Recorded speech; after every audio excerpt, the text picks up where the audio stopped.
I'm Cy Hoekstra. This is Deep Sigh, Humor and My Adventures in Blindness. This is the show where I'm reading the pieces that I write for my Substack of the same name, Deep Sigh. Today's piece, Why You Must Always Carry a Spare White Cane, a Story of Divine Intervention.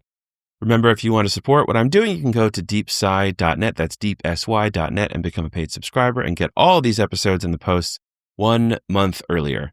All right, let's get to the story without further ado. I started using a white cane to get around 20 or so years ago, but I didn't always carry a backup.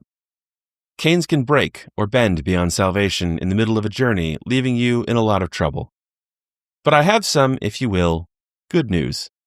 If your cane breaks and you don't have another, there's always one last hope. An encounter with Jesus. Yes, today I will be testifying to the mercy Jesus showed me in a moment of need. Come and see. I got my first cane during my freshman year of college. My vision, already quite low, had finally deteriorated to the point where I needed one.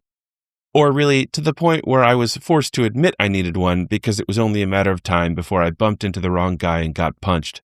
A sighted instructor from a local nonprofit came to campus and trained me on how to use a cane, giving me one that was rather heavy and about 4 feet long. It was made of a material that did not easily break, but over time it bent, usually at the bottom. I reordered whenever the current one started to resemble a hockey stick. I later learned that the National Federation of the Blind, NFB, recommends canes be much longer. They should reach your nose if you stand them up straight. I'm 6'2", so my nose is considerably higher than 4 feet off the ground. The NFB's advice is usually worth heeding because, sadly, it's one of the few blindness organizations in the world actually run by blind people. For reasons I can't honestly explain, I didn't just switch to the advised length. Instead, I've purchased a series of incrementally longer canes, inching toward the NFB's recommendation. I've found, unsurprisingly, that I feel more safe and confident walking around as the cane extends. Quick note, if you're chuckling to yourself as I go on about how confident I've become as my, quote, cane has gotten longer, you should know you are the first sighted person to ever think of this joke. I have discussed canes with friends for many years, and not a single one has had this stroke of brilliance. It's not tiresome. You're a one-of-a-kind comedic genius. Drop everything and move to Los Angeles. Hollywood is surely your destiny. Anyway, as my cane lengthened, it also became heavier, making it more difficult to hold. Stop laughing. I needed a lighter weight material. I landed on graphite for its combination of sturdiness and mobility. The issue is, graphite canes don't bend. They break. Walking to the subway from work one day in downtown Manhattan, I went to cross a street. The walk light was on, and I had the right of way. How does a blind person know that? The short answer is we listen for the traffic going in the same direction as us to start moving, to know we have the light, and white cane laws give us the right of way. The long answer is probably a future post that involves a childhood trip to the hospital. But concerns as trivial as pedestrians or traffic laws have never stopped New York City cabs from doing whatever they want. One of them turned right and passed about 3 feet in front of me as I stepped into the road. Its back wheel ran over my cane, the bottom third of which snapped and was left dangling by the internal elastic band that holds the sections of the cane together. I stood there for a second, processing what had happened. In disbelief, I half-heartedly wiggled the cane a bit to see what would happen. It flopped around uselessly in my hand. I swear I will end this story if you don't wipe that smirk off your face. I had to move. It was a narrow road, so I cautiously walked a few steps until I felt the curb cut of the sidewalk under my feet. I held the broken cane out to my right. There was, as I suspected, a trash can. I glumly deposited the cane and called my wife. It was my enormous good luck that a work event had brought her close to my office, and this corner was the exact place we had planned to meet and commute home together. She picked up, and I informed her she would be holding my hand all the way home. Not technically for romantic reasons, but we could say it was that too. After this, I started buying ultra-lightweight canes to have as an emergency substitute in my bag at all times. I was consistent for a while, but along came COVID-19, and I didn't leave my home for what I think we can all agree was 15 years. I stopped thinking much about what I need to get around outside. When my last graphite cane broke, I started using one of the flimsier backups and never bought a replacement. Little did he know, says the narrator forebodingly. One day in early autumn, I was traveling home and had to transfer from the subway to a bus. But the bus was delayed. It wasn't coming for half an hour. The walk home was about 25 minutes, and it was nice out. So forget the bus, I said. I walked a couple blocks, then, in the middle of another crosswalk, a man who wasn't watching where he was going bumped my shoulder. He got his feet on either side of my backup cane. As he stepped forward and I went to sweep my cane the other direction, he almost tripped. I say almost because before he could do the preferable thing and fall on his face, my cane snapped. I heard him do a little footwork to stay upright and keep walking. No words, no acknowledgement, just went on his merry way. So I once again found myself standing alone in the middle of the street with a useless cane. Only this time I knew it was partially my fault. One guy's legs would not have broken a graphite cane.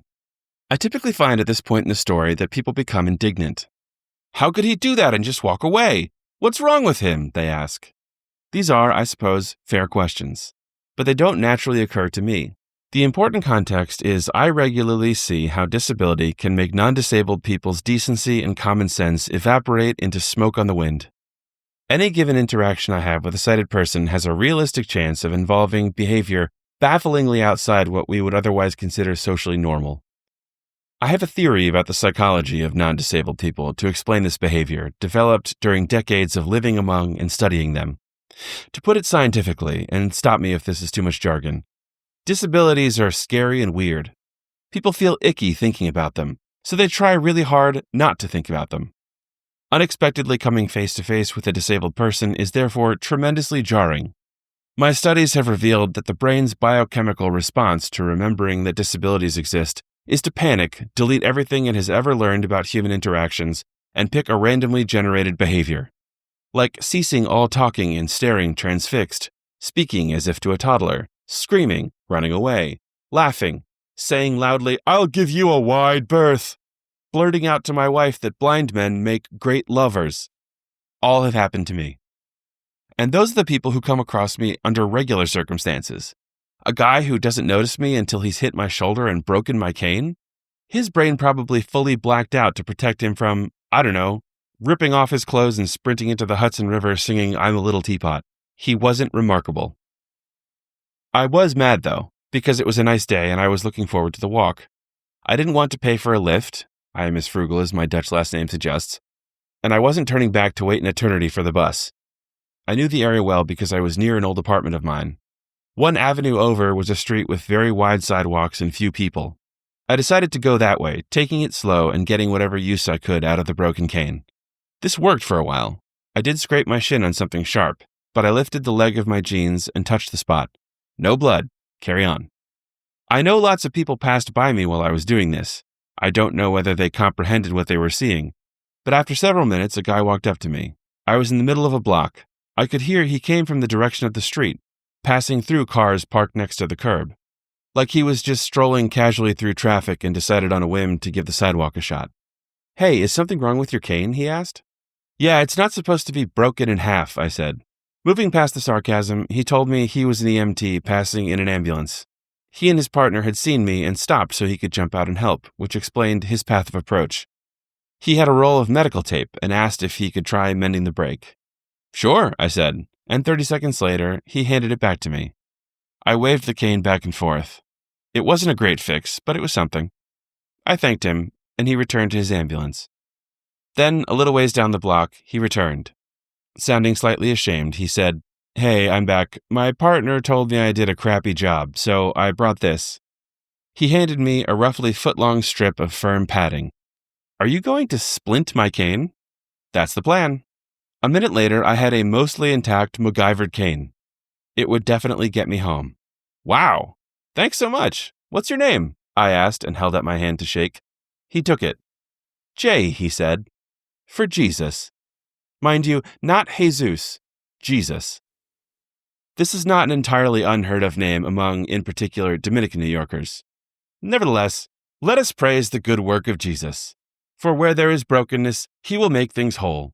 Yes, brothers and sisters, when I found myself in troubled times, when the path forward was dark and uncertain, when I needed a savior, when my cane was not working, dangling limply in front of me, okay, I warned you, this story is over. And that actually is the end of the story. Again, deepsy.net if you want to support what I'm doing here, become a paid subscriber, and get all these episodes and the text version of the posts in your inbox or the Substack app a month before everybody else. I so appreciate everyone who has signed up as a paid subscriber. It's incredibly encouraging and also necessary for this to keep going. So thank you, thank you, thank you. All right, see you here next week. Goodbye.